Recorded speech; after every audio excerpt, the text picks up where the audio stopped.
রামেশ্বরপুর থেকে শঙ্করপাড়া বা রামেশ্বরপুর থেকে সল্লাপাড়া যারা যায় এই রাস্তা দিয়ে, তারা এইভাবেই অনেক কষ্ট করে কষ্টের মাধ্যমে যাতায়াত করছে।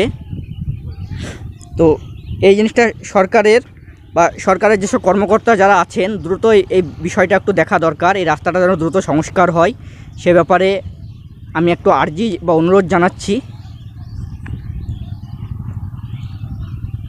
সরাসরি আপনাদেরকে দেখাচ্ছি মানুষ কিভাবে কষ্ট করে এই রাস্তার মাধ্যমে যাতায়াত যাচ্ছে। আচ্ছা, এই রাস্তাটা নিয়ে আপনাদের কি সমস্যা? বলুন। রাস্তাটা নিয়ে খুব সমস্যা। আমার এই বোনের বাড়ি আছে, যাওয়া আসা খুব কষ্টই হয়। রাস্তাটা হলে পারে খুব ভালো হয়। কি কষ্ট করে পার করলাম, দুটো বাইক খুব কষ্ট করে আমরা পার করলাম। তা রাস্তাটা হলে পারে খুব ভালো হয়, এটা আমার দাবি। রাস্তাটা যেন হেড টপ করে খুব কষ্টতে গাড়িটা পার করলাম, দুটো বাইক। রাস্তাটা আপনারা চাইছেন যে রাস্তাটা যেন হয়। আচ্ছা, আপনার নাম? শাহিদুর রহমান আমার। আপনার বাড়ি? পুলিন্দা। আর এই জায়গাটা? এই জায়গাটা আমার বোনের বাড়ি আছে, আর রামেশ্বরপুর আমার বোনের বাড়ি। ও, বোনের বাড়ি যাচ্ছি আমি। আচ্ছা, ঠিক। হ্যাঁ, বলুন আপনাদের কি সমস্যা এই রাস্তাটা নিয়ে? আপনার সমস্যা হচ্ছে এই যে ভাবদা কিংবা শঙ্করপাড়া যাওয়ার যে রাস্তাটার এখানে বিশাল অবস্থা খারাপ। এই দিক দিয়ে যাতায়াত আমি অনেক আগে করেছি, কিন্তু আজকে প্রথম এসে দেখছি তো বিরাট অবস্থা খারাপ। এখানে আমরা খুবই আশঙ্কাজনকভাবে পার হলাম।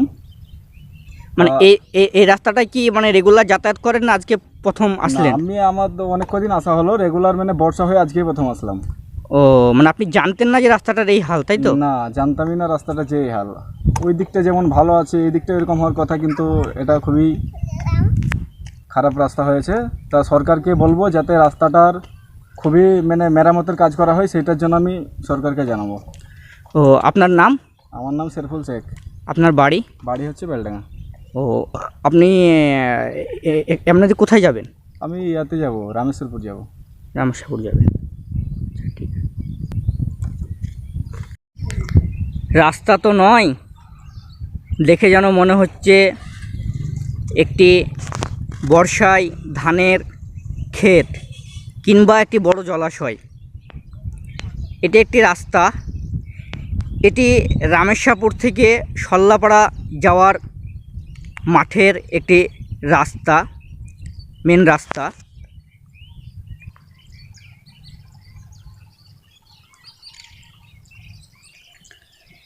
বাংলায় যখন চারিদিকে উন্নয়ন আর উন্নয়ন, রাস্তাঘাট সব কিছুতেই যখন উন্নয়নের নবজোয়ার প্রচার হচ্ছে, তখনই এটি একটি রাস্তা। এটি রামেশ্বরপুর থেকে ভাবদাতেও যাওয়া হয়, রামেশ্বরপুর থেকে শঙ্করপাড়াও যাওয়া হয়, ও রামেশ্বরপুর থেকে সল্লাপাড়া যাওয়া হয়।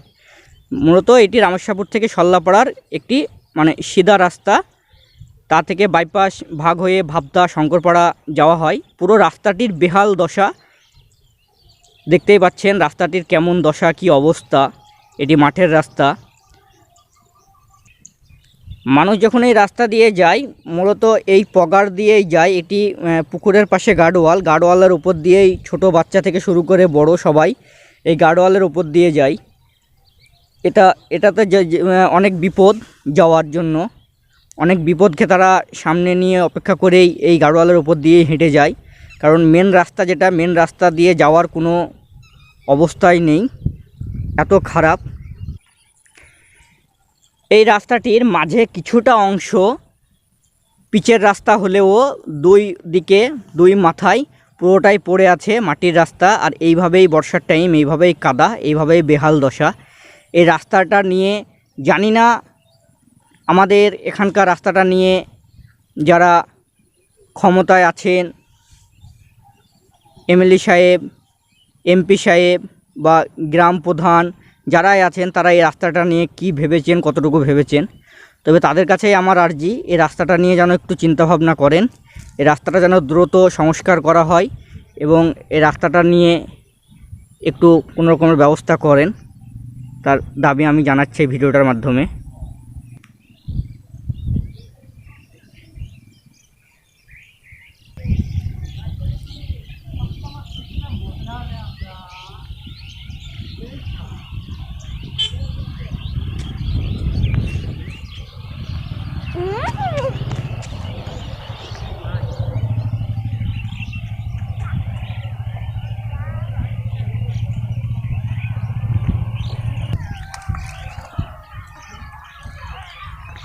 প্রতিনিয়তই মানুষ অনেক বিপদকে অপেক্ষা করে এইভাবেই রামেশ্বরপুর থেকে ভাবতা, রামেশ্বরপুর থেকে শঙ্করপাড়া বা রামেশ্বরপুর থেকে সল্লাপাড়া যারা যায় এই রাস্তা দিয়ে, তারা এইভাবেই অনেক কষ্ট করে কষ্টের মাধ্যমে যাতায়াত করছে।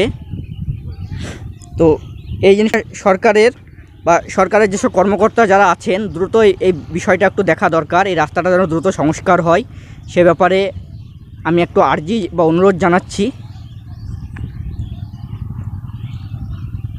সরাসরি আপনাদেরকে দেখাচ্ছি মানুষ কীভাবে কষ্ট করে এই রাস্তার মাধ্যমে যাতায়াত করছে যাচ্ছে।